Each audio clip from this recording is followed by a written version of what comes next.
오늘 주시는 하나님의 말씀은 디도서 1장 1절부터 4절 말씀을 중심 말씀으로 보도록 하겠습니다. 디도서 1장 1절부터 4절 말씀입니다. 우리 한 절씩 교독하시겠습니다. 하나님의 종이요 예수 그리스도의 사도인 나 바울이 사도된 것은 하나님이 택하신 자들의 믿음과 경건함에 속한 진리의 지식과 영생의 소망을 위함이라. 이 영생은 거짓이 없으신 하나님이 영원전부터 약속하신 것인데 자기 때에 자기의 말씀을 전도로 나타내셨으니 이 전도는 우리 구주 하나님이 명하신 대로 내게 맡기신 것이라. 같은 믿음을 따라 나의 참 아들 된 디도에게 편지하노니 하나님 아버지와 그리스도 예수 우리 구주로부터 은혜와 평강이 내게 있을지어다. 아멘. 자, 오늘은 본문 말씀을 가지고 모든 일을 쉽게 해버리는 사람, 모든 일을 쉽게 해버리는 사람이라는 제목으로 하나님 말씀을 증거하겠습니다. 디도서는 바울 사도가 디도에게 보내는 목회 서신입니다. 목회 서신의 목적이 있습니다. 그것은 교회의 어려운 상황을 해결하고 주님 앞에 더욱 바르게 세우기 위한 그러한 목적으로 쓰여진 것이 목회 서신입니다. 자, 그렇다면 해결 방안을 보냈다는 것은 어떤 것을 의미합니까? 먼저 문제를 보낸 거예요. 이거 해결하고 싶어요. 이거 해결해야 돼요. 이게 어떻게 해야 되는 것입니까? 라는 편지가 먼저 갔다는 것이죠. 그러니까 그것을 보냈더니 바울이 그것을 보고 해결 방안을 보냈던 것입니다. 여러분, 저는 이것을 아주 정확하게 압니다. 이 목회 서신이 어떤 의미인지. 제가 바이블 투어에서도 말씀드렸지만 저는 목회 서신을 받는 사람이에요. 매일 미국에서 목회 서신이 옵니다. 이렇게 하면 좋겠다, 저렇게 하면 좋겠다. 그런데 중요한 것은 그냥 오는 게 아니에요. 제가 목사님께 먼저 여쭙습니다. 목사님, 이거를 어떻게 하면 이런 문제가 있는데 교회 이런 일을 해결해야 되는데 어떻게 하면 좋습니까? 라고 이렇게 보내드리면 목사님이 이런 것은 이렇게 하면 좋겠습니다. 이렇게 하는 것이 더 낫겠습니다 하는 메일을 주세요.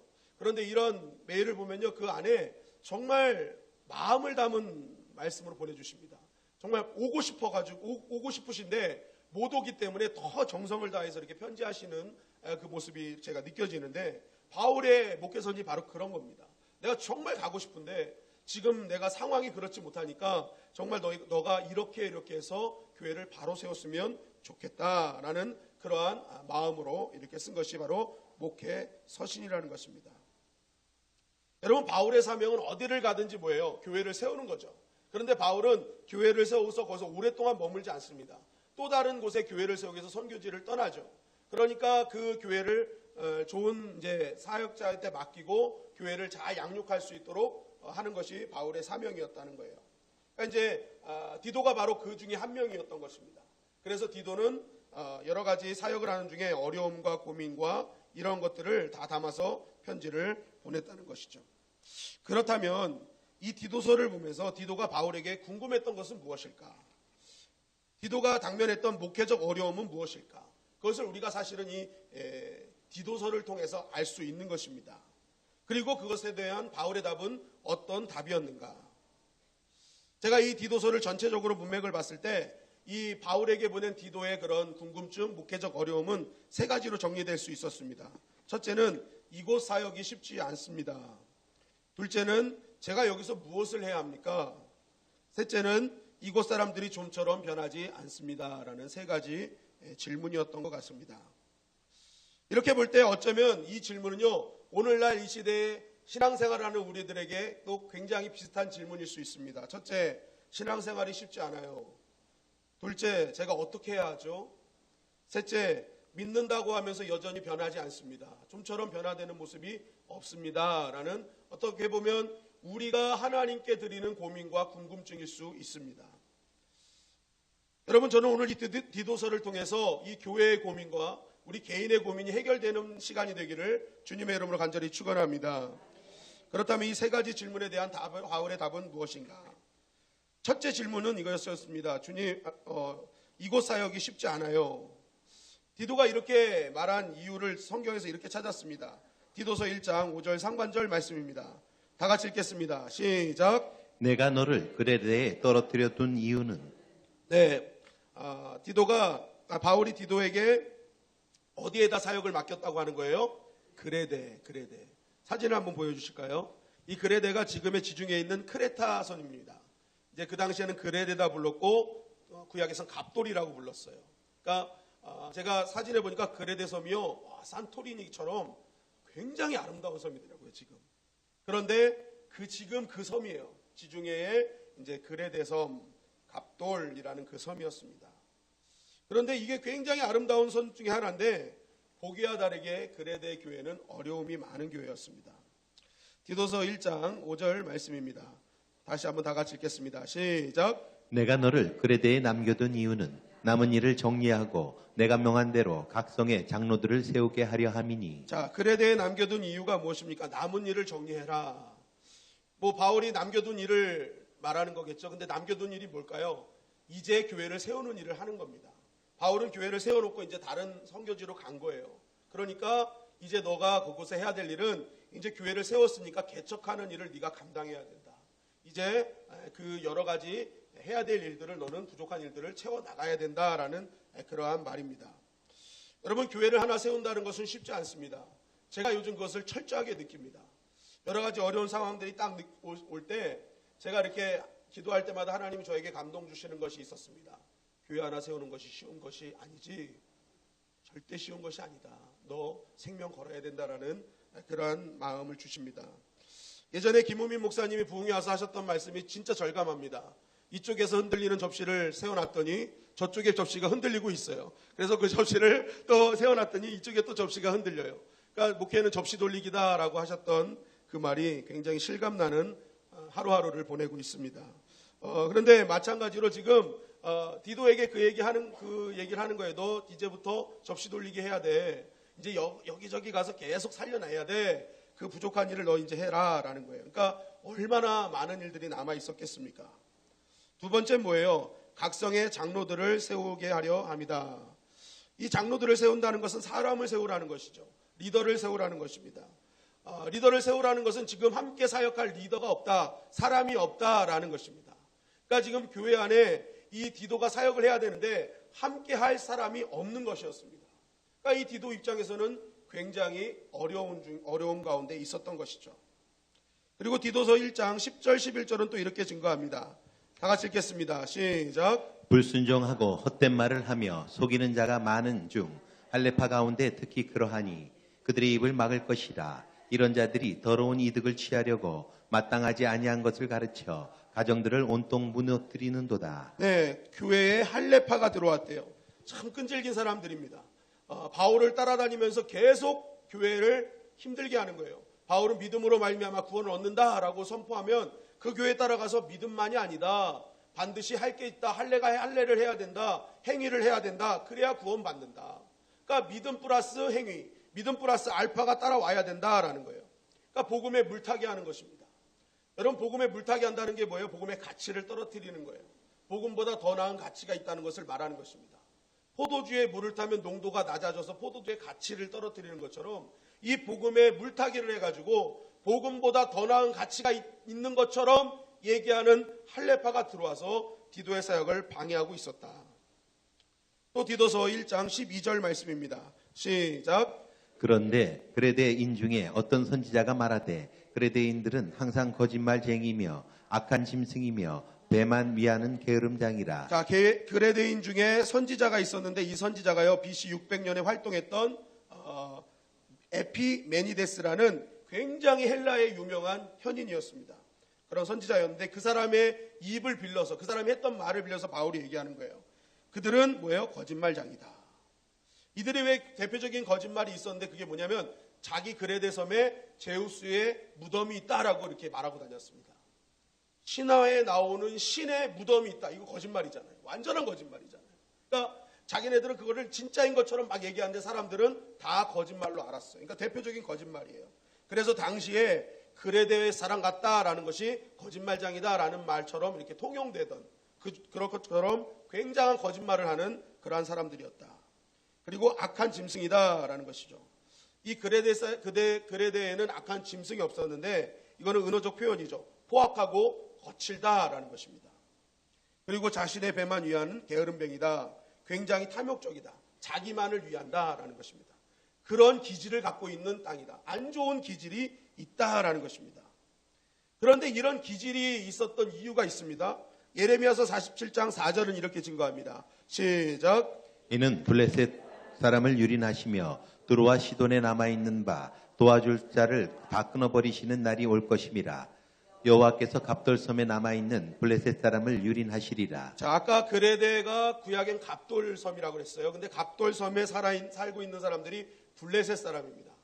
여러분, 블레셋 사람들은 원래 가나안에 살던 토착민이 아니라 이 갑돌섬에서 넘어온 자들이에요. 그러니까 이게 배 타는 사람들이었습니다. 블레셋 사람들은 배를 타고 넘어온 자들. 그런데 결국 그레데 사람의 조상들이 누구예요? 블레셋 사람들. 그러니까 이 블레셋은 이스라엘 백성과 철천지 원수잖아요. 아주 포악하고 거칠고 악한 자들. 그러니까 이 블레셋 사람들이 그런 이유가 뱃사람이에요. 바다와 싸웠던 사람이에요. 파도와 악한 그런 어떤 거친 그런 기상과 싸웠기 때문에 이들은 심정으로 굉장히 거칠을 수밖에 없었어요. 그리고 이 해안가에서 목회하시는 분들 얘기 들어보면 바닷가에는 신앙생활을 하면서도 굉장히 샤머니즘적이고 기복적인 신앙이 강하답니다. 그래서 목회를 하는데 많이 어려움이 있었대요. 그러니까 이 블레셋 사람들은요, 그런 어떤 샤머니즘적인 그런 것을 갖고 있었어요.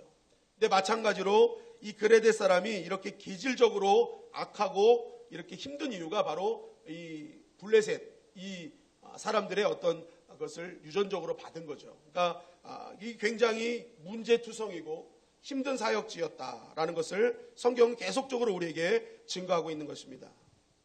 그러니까 이 디도에게 이 사역을 맡기니까 이 디도가 굉장히 힘들고 어려웠던 것입니다. 이렇게 볼 때 참 그래도 나는 굉장히 행복한 목회자다 생각했어요. 왜요? 너무 좋은 교회를 만났어요. 좋은 성도님들을 만났어요.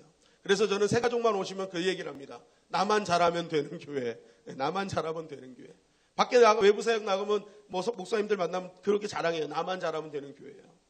그러니까 이런 교회도 있는데 디도는 굉장히 힘들고 어려운 사역지를 맡았다는 것입니다. 그러니까 얼마나 고민이 많았겠습니까?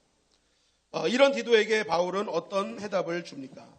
디도서 1장 3절부터 4절 상반절 말씀입니다. 다 같이 읽겠습니다. 시작. 자기 때에 자기 말씀을 전도로 나타내셨으니 이 전도는 우리 구주 하나님의 명대로 내게 맡기신 것이라. 같은 믿음을 따라 된 나의 참 아들 디도에게 편지하노니. 자, 여기서 말하는 전도는 복음을 전하는 것, 말씀을 전하다라는 그 뜻입니다. 그런데 이제 바울이 주님을 만나서 일평생 사역은 전도였어요. 복음을 전하는 것. 그러니까 여기에 완전 목숨 걸었잖아요.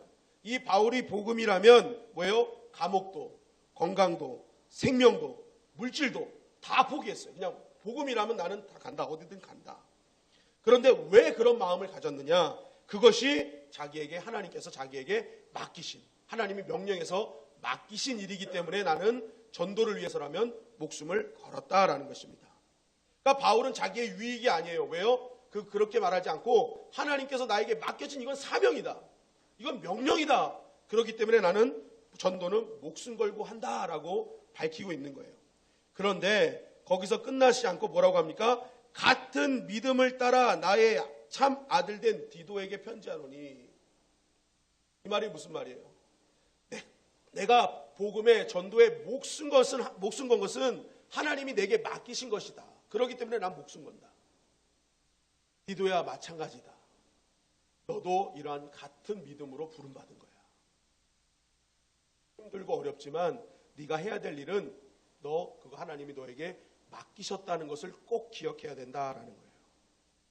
그레데 섬의 사람들, 교인들, 그 교회 아무리 어렵고 힘든지만 그 교회는 하나님이 너에게 맡기신 것임을 꼭 기억해라. 하나님이 너에게 그 영혼들을 맡기셨고 너에게 그 교회를 맡기셨다는 것을 너는 꼭 기억해라.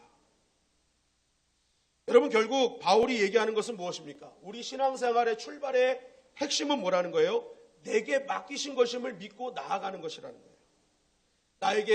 지금 다니고 있는 교회가 나에게 맡기신 겁니다. 지금 옆에 있는 한 사람 한 사람이 내게 맡기신 거예요. 우리 가정도 나에게 맡기신 것이고요. 우리 자녀들도 나에게 맡기신 거예요. 우리 직장도 내게 맡긴 거고요. 사업장도 내게 맡긴 거예요. 직장의 사장님도 나에게 맡기신 것이며 직장의 동료들도 나에게 맡기신 것임을 알고 시작하는 것이 신앙의 핵심이라는 것입니다. 그래서 이것을 성경적인 단어로 뭐라 하는 거예요? 청지기라는 것입니다. 청지기. 너에게 맡긴 것. 여러분, 오늘날 우리가 신앙생활이 왜 힘들까요? 이게 흔들리기 때문에 그렇습니다. 내게 맡기신 것이다 라는 이 사명, 청지기 사명이 흔들리기 때문에 그래요. 한 영혼, 교회, 가정, 모든 것이 나에게 맡기신 것인데 그것이 자꾸만 흔들리니까 모든 것이 다 흔들리고 약화되는 것입니다. 여러분, 만약 내가 모든 것이 내게 맡기신 것이다 라는 것을 확고하게 믿고 나아가면요, 내가 무엇을 하느냐는 중요하지 않아요. 내가 어떤 일을 하고 큰 일을 하고 작은 일을 하느냐, 이것은 중요하지 않는 거예요. 왜요? 그 모든 것이 다 하나님께 내게 맡기신 것이기 때문에 나는 어떤 일이든지 순종할 수 있는 것입니다. 그런데 오늘날 많은 신앙인들이 내게 맡긴 것이라고 생각하지 않고 내게 맞는가를 생각하는 거예요. 이 일이 내게 맞는가? 내가 유익이 있는가? 그러니까 뭐예요? 해보고 아니면 그만두고. 그리고 이렇게 생각하다 보니까 선택이 늦어지는 거예요. 그런데 오늘 바울은 뭐라는 거예요? 맞는 일인가가 중요한 것이 아니라 맡긴 일인 것을 너는 생각해야 된다는 거예요. 내게 맡기신 사명이다. 내게 맡기신 교회다. 내게 맡기신 영혼이다 라는 거예요. 여러분, 오늘날 가정이 왜 흔들립니까? 내가 살아보니까 맞지 않기 때문에 그래요. 내가 맞지 않아요. 그러니까 뭐예요? 그냥 그럼 맞지 않으니까 헤어져. 아니에요. 맞기 위해서 보내신 게 아니라 뭐예요? 내게 맡겨주신 거예요. 가정도 맡기신 거고요. 내 남편도 맡기신 거고요. 내 아내도 맡기신 거고요. 내 자녀도 맡기신 거예요. 재물도 맡기신 것이고 다 맡기신 것이에요. 그런데 이러한 맡기심이 아니라 맞는가 안 맞는가만 생각하니까 그냥 헤어져도 그만인 거예요. 나에게 유익이 없으니까 그냥 흐지부지 해버리는 거예요. 그런데 오늘 바울은 말합니다. 너 맡긴 거야. 너 교회 맡긴 거다. 너 그 영혼 너에게 맡긴 거다. 너 그 남편 너에게 맡긴 거야. 그 아내 너에게 맡긴 거야. 너 자녀 맡긴 거야. 여러분, 이 맡겼다라는 이 믿음이 얼마나 중요한지 몰라요. 이 맡겼다라는 것을 믿으면요, 작은 일부터 충성할 수 있어요. 중요한 것은 작은 일에 충성하는 자에게 하나님은 10고울 더 큰 것을 맡겨주시겠다라고 분명히 약속하고 계시다는 거예요. 여러분, 하나님이 다윗을 쓰셨습니다. 하나님이 다윗을 왕으로 삼으셨어요. 다윗을 뭘 보고 왕으로 세우셨을까요? 여러분, 이거 성경에 근거가 있습니다. 하나님의 백성은 하나님의 양떼 아닙니까? 하나님의 양떼라고 표현하세요.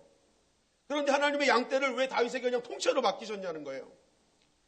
사무엘상 17장 34절 35절에 보면은 이 다윗이 골리앗과 싸울 때 내가 골리앗을 이길 수 있는 이유에 대해서 설명하는 장면이 사무엘상 17장 34절 35절인데 그때 다윗이 뭐라고 얘기하냐? 사자와 곰이 내가 양떼를 칠 때 오면은 그 새끼 한 마리를 물고 가면은 그 다음에 뭐라면 내가 따라가서 그 새끼를 건져 왔습니다 라고 얘기합니다. 그리고 그게 나를 치려고 하면 내가 그거 싸워서 하나님이 이기게 하셨습니다 라고 얘기해요. 하나님이 여기서 본 것이 딱 하나 있습니다. 새끼 한 마리를 물고 가면 내가 따라갔다는 거예요. 뭐예요? 한 마리에 대한 충성이 있었어요. 저 새끼 한 마리도 나에게 맡겨진 것이다. 나의 목자로서, 나는 목동으로서 저것을 맡은 자다라는 그러한 충성이 있었던 거예요. 그래서 어떡합니까? 목숨 걸고 사자와 곰에게 가는 거예요. 내게 맡기신 것 내가 함부로 할 수 없다. 그러니까 뭐예요? 목숨 걸고 한 마리 딱 데리고 왔어요. 여러분, 새끼 양 한 마리는요 아무것도 아닌 것 같아요. 정말 보잘것없는 거예요. 그 많은 양떼에 비하면요 새끼 양 한 마리 없어도 그만이에요. 그럼에도 불구하고 다윗은 어떡합니까? 새끼 양 한 마리에 대한 맡기신 청지기 사명이 있었어요. 그랬더니 하나님이 그 충성, 그 맡기신 청지기 사명을 보시고 하나님의 양떼를 맡겨버리신 거예요. 저 작은 양 한 마리를 위해서 충성하는 저 다윗. 한 마리를 향해서 정말 내가 맡기신 것이며 목숨 거는 다윗, 내 양떼 맡겨도 되겠구나. 또 하나님이 뭐예요? 하나님의 백성을 맡겨버리는 거예요. 그런데 이 하나님의 백성을 맡겼는데 그 하나님의 백성을 힘들게 하니까, 밧세바 사건이 일어나니까 그것에 대한 책망을 하시잖아요. 대가를 치르게 하시잖아요. 그러니까 이 한 마리에 대한 양떼에 대한 소중함을 하나님 갖고 계셨어요. 그러니까 여러분 큰 것을 얻기를 원하신다면요, 여러분 작은 것부터 충성하시기를 간절히 바랍니다. 근데 이 작은 것은요, 내게 맞는가 아닌가를 생각하면 할 수가 없어요.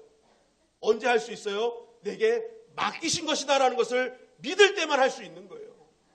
어떤 것이 내게 맡겼다. 여러분, 이 교회를 하나님이 여러분에게 맡기신 줄 믿습니다. 여러분들의 목장을 여러분들에게 맡기신 거예요. 여러분들에 있는, 여러분 주변에 있는 신앙의 동료를 여러분에게 맡기신 거예요. 여러분들에게 가정을 맡기셨고요, 자녀를 맡기셨고요, 재물을 맡기셨고요, 직장과 사업장을 다 맡기신 거예요.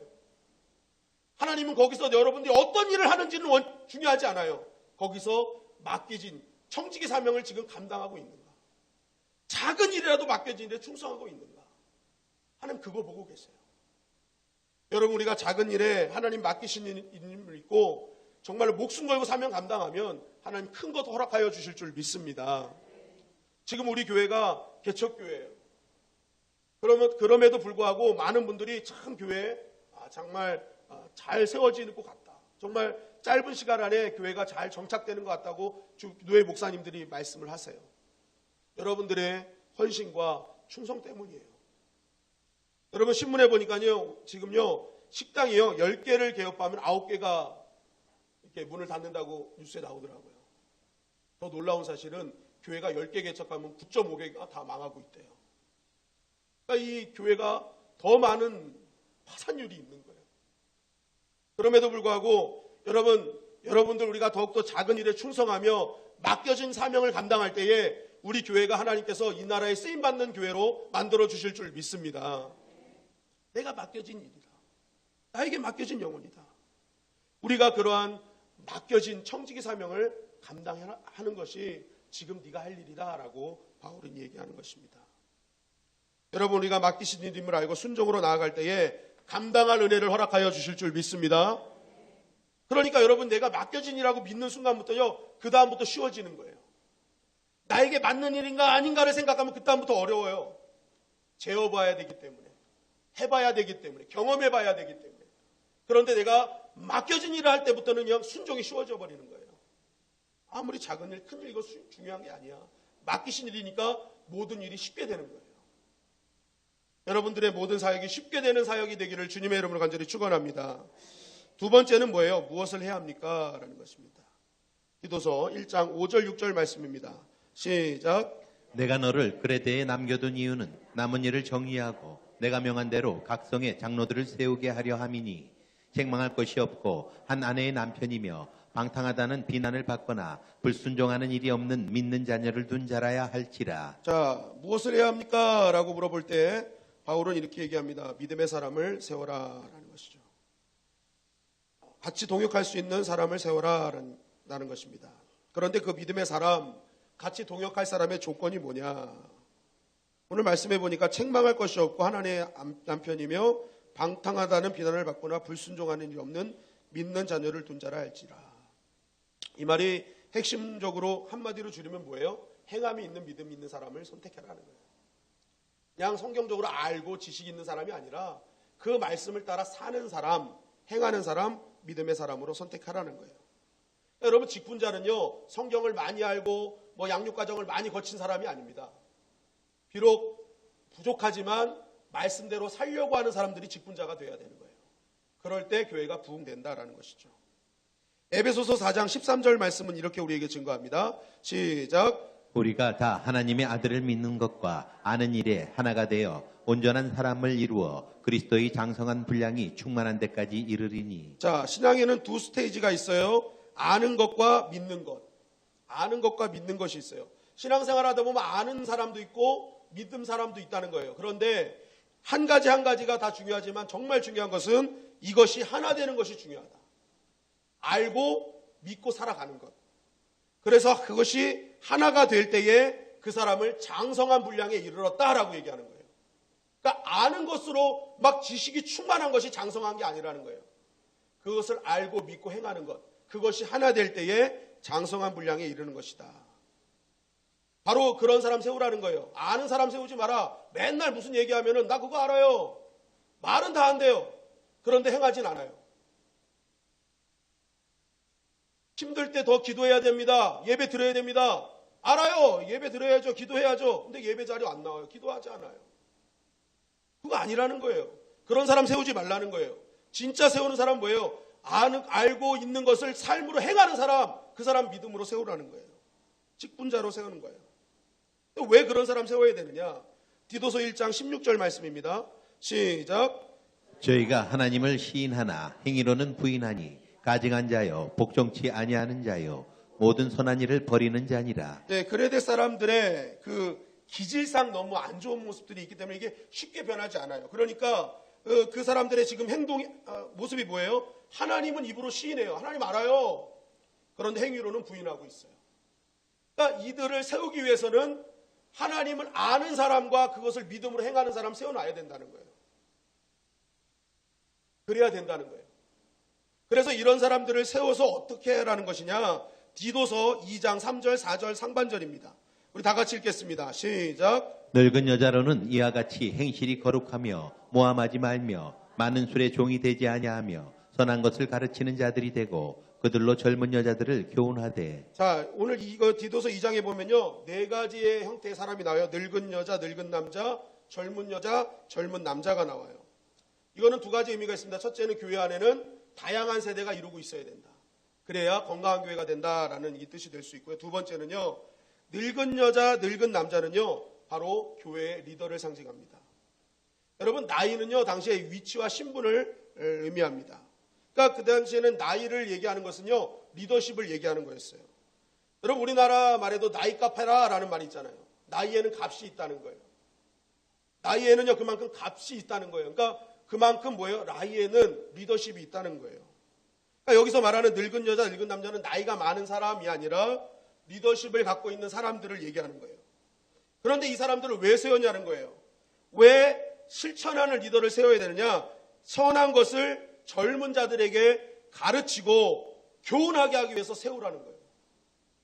그래서 실천하는 자가 있어야 된다는 것입니다.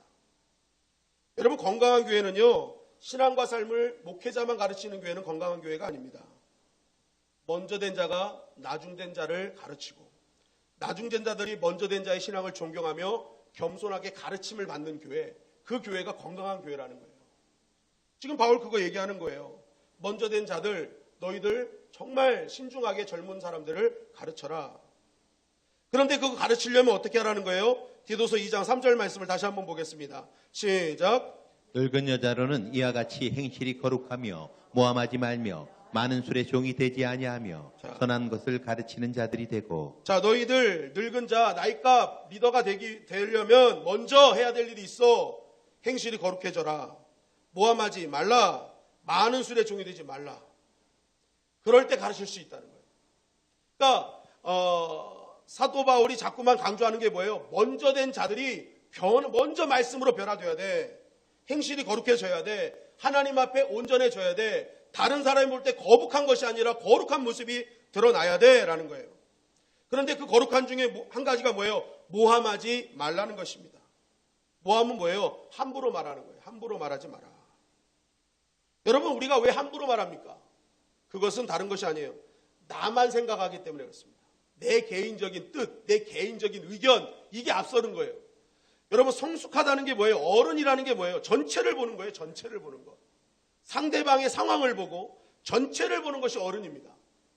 그런데 지금 늙은 여자인데 나이값 해야 되는데 리더인데 상대방을 상관하지 않아요. 전체를 확인하지 않아요. 이거 말하면 전체가 잘못될 텐데 라는 걸 보지 않아요. 지금 내 감정이 우선이에요. 내 뜻이 우선이에요. 그러니까 뭐예요? 상대방을 생각하는 넉넉한 마음이 없는 거예요. 그러니까 함부로 얘기하는 거예요. 그러니까 이거 하지 말라는 거예요. 너 함부로 얘기하지 마라. 너 나이값 못하는 거야 라는 거예요. 또 무슨 말입니까? 많은 술의 종이 되지 말라. 이 당시 그레데 교회에 술의 종이 된 리더들이 있었던 거예요.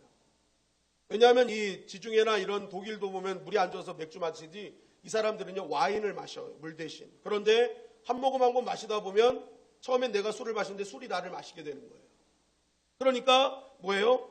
하나님이 주신 하나님의 정신으로 일을 해야 되는데 제 정신으로 일하는 게 아니에요. 다른 정신으로 일하는 거예요. 술 정신으로 일하는 거예요. 이런 일들이 교회 안에 있었다. 그러니까 여러분, 교회 안에서는요, 술 문화를 반드시 없애야 됩니다. 교인끼리 술 먹는 거 반드시 없애야 되는 거예요. 바로 마귀가 틈할 수 있어요. 제가 이번에 이제 여러 가지 이제 일들이 있었는데, 또 이렇게 목회를 하면서 제가 깨달은 것이 있었는데, 교회 안에 교인끼리의 술 문화는 반드시 차단해야겠다는 생각을 했습니다. 여러분, 그거 정말 안 좋은 거예요. 상담한다 해서 술 한 잔 마시다 보면요, 마귀가 틈해요. 문제가 생겨요. 항상 모든 시작은요, 술이었어요. 술. 그러니까 여기 말하는 거예요. 말하는 거, 술에 좀 되지 말라. 술 취하지 말라. 교회 리더들 술을 먹으면 안 된다라는 거예요. 술 먹은 정신으로 사역하지 말라라는 거예요. 그런 몸으로 오지 말라는 것이죠. 그러니까 이런 거룩한 모습으로 변화될 때에 가르침을 받고자 하는 의욕이 생긴다는 거예요. 젊은 사람들이.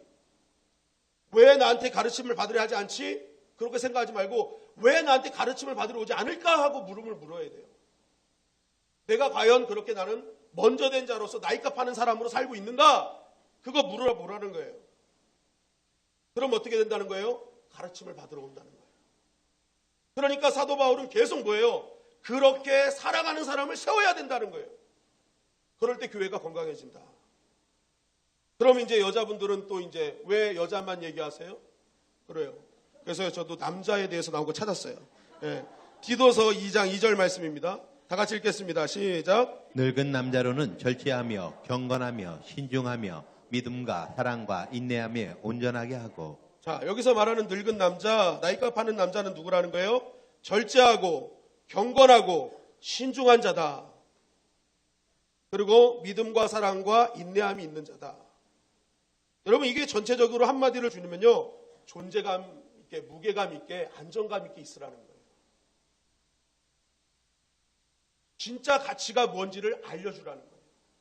신앙의 가치가 뭔지, 삶의 가치가 뭔지, 그거 딱 품고 믿음과 사랑과 인내임을 딱 품고 신중하게 절제하면서 그 자리를 성실하게 지키는 것, 그게 나이값 한다는 거예요. 그냥 감정에 의해서 내 감정에 따라 이래 흔들리고 저래 흔들리는 거, 그거 나이값 하는 게 아니다. 리더 아니다. 뭐예요? 신중하게 절제하며 진짜 가치가 뭔지를 알고 끝까지 내 자리 지켜나가는 것, 그게 나이값 하는 것이고 리더라는 거예요. 왜 이렇게 살으라는 거예요? 디도서 2장 6절 7절 말씀입니다. 시작. 너는 이와 같이 젊은 남자들을 신중하도록 근면하되 범사에 내 자신이 선한 일에 본을 보이며 교훈에 부패하지 아니함과 단정함과.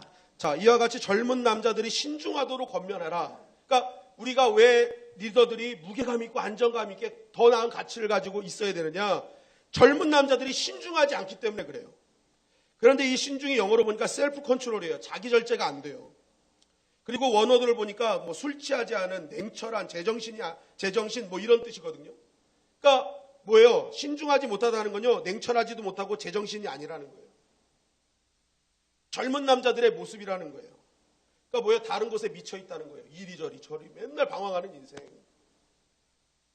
그러니까 이 젊은 남자들은요, 말해서 듣는 게 아니다.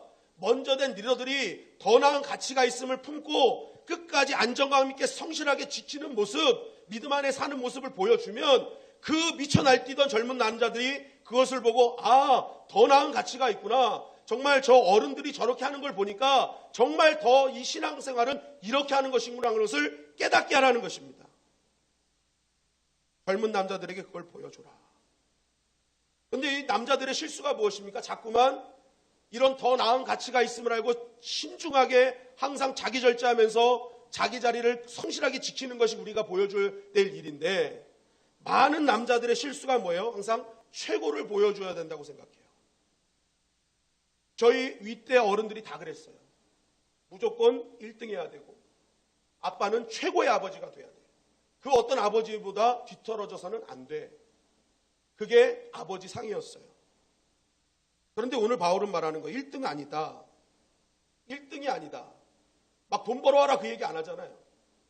뭐예요? 믿음, 사랑이라는 그 인내라는 더 나은 가치, 격을 가지고 살아라는 거죠. 일유가 아니라 삼유, 그러니까 1등이 아니라 격을 가지고 일유의 삶을 살아라. 그러한 삶을 보여주라는 거예요. 그러니까 그런 책도 있다면서요. 3등은 괜찮지만 3유는 안 된다. 그러니까 3등, 등수는 중요한 것이 아니다. 그러나 너희가 3유와의 모습을 보여줘서는 안 된다는 거예요. 더 나은 가치가 있다. 신앙은 내가 이렇게 견고히 신앙생활을 지키는 것은 더 나은 가치가 있기 때문에 그래. 세상이 알 수 없는 더 나은 가치가 있기 때문에 나는 이 자리를 지키고 있어. 이거 보여주라는 것이죠. 신앙의 무게와 가치와 기준. 그래서 남자 나이 40을 부록이라 그런 거예요. 흔들리지 않는다. 그런데 이 젊은 남자들에게 이것을 우리가 어른들이 가르쳐주지 않으면요. 나이 40이 돼도 질풍노도로 사는 거예요. 이것에 미치고 저것에 미치고 흔들리지 말아야 될 나이에 매일 이리 흔들리고 저리 흔들리는 삶을 살게 되는 것입니다. 그러니까 바울은 뭐예요? 늙은 남자, 늙은 여자, 정말 리더된 먼저 된 자들을 믿음 안에서 신앙생활 잘하는 사람들, 말씀으로 살아가는 사람을 견고히 세워놔라. 그래서 젊은 자와 그 젊은 남자와 여자들이 그것을 보면서 함께 아름다운 교회를 일구어 나가게 해라라는 것입니다. 그러면 어떤 일이 벌어지느냐? 디도서 2장 10절 상반절 말씀입니다. 다 같이 읽겠습니다. 시작. 이는 범사에 우리 구주 하나님의 교훈을 빛나게 하려 함이라. 네, 이렇게 살아갈 때에 비로소 어떻게 된다는 거예요? 하나님의 말씀이 빛나게 된다는 거예요. 그레데 섬에 하나님의 말씀이 빛나게 한다는 거예요. 그런 교회가 위로부터 아래로 흐르는 신앙, 안에서 밖으로 흘러나가는 그러한 신앙을 통해서 세상 사람들이 보면서 이야 정말 말씀이 저런 거였구나. 여기서 빛나다라는 것이 코스모신이라는 뜻으로 매력적이라는 뜻이에요. 야, 하나님의 말씀이 저렇게 매력적이었던 거구나. 야, 하나님의 말씀이 저런 거였구나. 그거 보여주라는 거예요. 그렇게 될 때 교회가 세워진다. 그럴 때 부흥이 임한다는 것입니다. 여러분, 결국 좋은 교회는요, 위로부터 아래로 흐르는 거예요. 좋은 리더로부터 흘러나간 좋은 삶과 신앙, 좋은 가치를 통해서 아래가 변하고, 젊은 여자와 젊은 남자, 이게 안사람과 남자는 또 바뀌잖아요. 안에서 밖으로 흐르는 교회. 그러한 어떤 좋은 영향력이 교회 안에서 밖으로 흘러나가는 교회가 하나님의 말씀을 빛나게 하는 교회요. 그런 교회를 통해서 뭐예요? 하나님께서 영광 받아주시고 부흥이 임하는 교회로 만들어 주신다는 것입니다. 여러분, 먼저 된 우리가 하나님의 말씀으로 온전히 변화되기를 주님의 이름으로 간절히 축원합니다. 아는 것에 머무르는 것이 아니라 믿음으로 삶으로 증거돼서 그것이 하나님의 말씀을 빛나게 하고 매력적이게 만드는 인생. 하나님 오늘 그거 우리에게 원하시는 거예요. 마지막은 잘 변화되지 않습니다라는 질문입니다. 그것에 대해 디도서 3장 3절은 이렇게 증거합니다. 다 같이 읽겠습니다. 시작. 우리도 전에는 어리석은 자여, 순종치 아니하는 자여, 속은 자여, 각색 정욕과 행락에 종노릇하던 자여, 악독과 투기로 지낸 자여, 가증스러운 자여, 비참미워한 자였으나. 자, 말합니다. 우리도 전에는 하면서 전의 삶이 어땠는지를 얘기해요. 쭉쭉쭉쭉 얘기해요. 굉장히 악해요. 더럽고 추해요.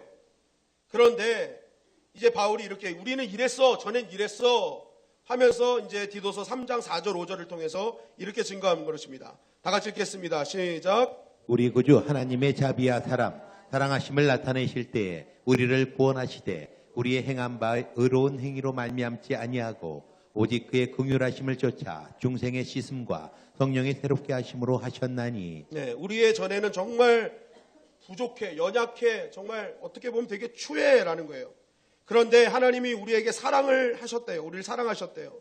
그런데 그 사랑으로 우리를 구원하셨는데 그 구원의 조건이 뭐예요? 우리의 의로운 행위로 말미암아 하지 않았다는 거예요. 우리의 이전의 모습으로 하지 않고 그저 하나님의 긍휼, 그런 하나님의 그런 깨끗한 보혈의 씻음, 이런 하나님의 은혜로 됐다는 거예요. 그 은혜로 우리가 변화되었다라는 것입니다. 우리의 이전의 모습, 우리 정말 더럽고 추했지만 하나님은 그거 보지 않으시고 오직 하나님의 자비와 사랑하심으로 우리를 구원하셨어라는 거예요. 그런데 문제는 뭐예요? 그 다음에 나타나는 거예요. 정말 믿음으로 구원받았다는데, 정말 하나님의 사랑으로 내가 하나님의 자녀가 되었다는데 그 뒤에 여전히 나는 이전의 모습이 남아있는 거예요. 조금은 변한 것 같은데 여전히 나는 어둠의 자녀로 살고 죽음의 자리에서 헤매이고 있는 나 자신을 발견하고 그 성도들의 모습을 발견했던 것입니다. 아직도 세상적이고 아직도 속물스러운 모습이 발견되는 거예요. 그러니까 이 디도가 얘기합니다. 여전히 변하지 않아요. 이거 어떻게 하면 좋아요? 그런데 우리가 기억할 것은 뭐예요? 사도 바울은요, 딱 한 가지만 얘기해요. 예수님을 믿으면 즉각적으로 변하는 것은 우리의 신분이라는 거예요. 삶이 변화될 것이다가 아니에요. 먼저 변화되는, 즉각적인 변화되는 건 우리의 신분과 소속의 변화라는 거예요. 너는 죄의 종이었고 어둠이었고 죽음의 세력이 있었는데 빛의 자녀가 되었고 하나님의 자녀가 되었고 또 뭐예요? 생명으로 거듭났다. 그게 즉각적인 변화였다는 거예요. 그런데 뭐예요? 수준은 즉각적이 아니라는 거예요. 여전히 이전의 모습 때문에 우리는 늘 그것 때문에 걸리적거리고 그것 때문에 고민하는 것이 우리의 삶의 모습일 수 있다는 거예요. 소속과 신분은 즉각적으로 변하지만 삶의 수준은 시간이 분명 걸린다는 거예요. 그래서 하나님께서 출애굽시킨 다음에 바로 하신 게 뭐예요? 1년간을 율법을 가르치셨어요. 뭐예요? 수준의 변화예요. 삶의 변화를 일으키시기 위해서 하나님이 율법을 계속 가르치시는 거예요. 그런데 이게 1년만 가지고 안 됐죠. 왜냐하면 가데스 바네에서 순종하지 않잖아요. 그러다 보니까 40년 재훈련을 다시 거치시는 거예요. 그래서 하나님께서는 삶의 변화를 위해서 40년 동안 성화의 과정을 지켜나가셨어요. 출애굽한 백성이 출애굽 한순간부터 바뀌었습니까? 아니잖아요.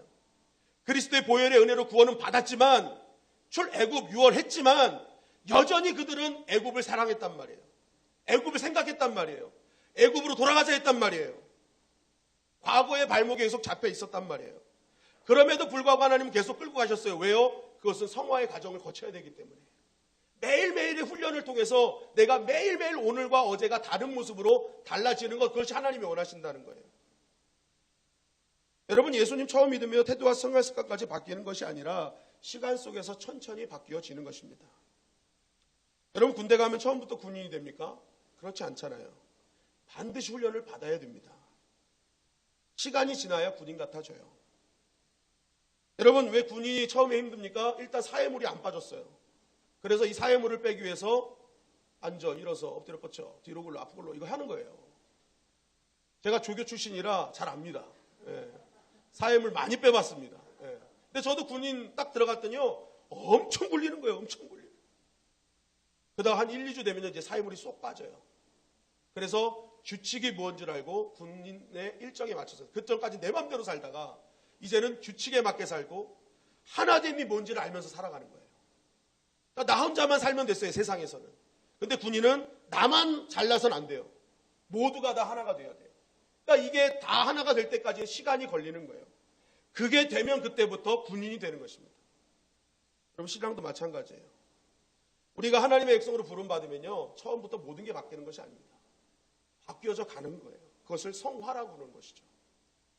그러니까 중요한 것은 내가 바뀌어가는 존재이기 때문에 절대로 지금 안 바뀐 것 때문에 낙심하고 포기해서는 안 된다는 거예요. 끝까지 나는 여전히 부족하지만 뭐예요? 계속된 예배와 기도와 말씀의 훈련을 받아 나가야 되는 거예요. 그럴 때 뭐예요? 어제와 다른 오늘의 모습이 있는 것입니다. 어제 나를 발목 잡았던 옛사람의 모습이 변화돼서 어제와 다른 새 사람의 모습으로 하루하루 바뀌어져 가는 거예요. 신학생이 되었는데 그 목사님은요, 신학생은 무조건 새벽 예배를 365일 다 나와야 돼요. 다 나와서 1시간 전부터 뭐 준비하고 와가지고 딱 구별된 자리에 앉아가지고 계속 있어야 돼요. 여러분, 고등학교 3학년 졸업해가지고 이제 막 사회 들어간 사람이 그게 막 얼마나 힘들겠습니까? 근데 그게 1, 2년 지나니까요, 시간이 되면 유령처럼 그냥 일어나요. 이렇게. 네. 훈련 받으니까 이제 처음에는 막 힘들었는데 그냥 어느 순간이면 싹 일어나요. 이렇게 일어났어요. 이렇게. 네?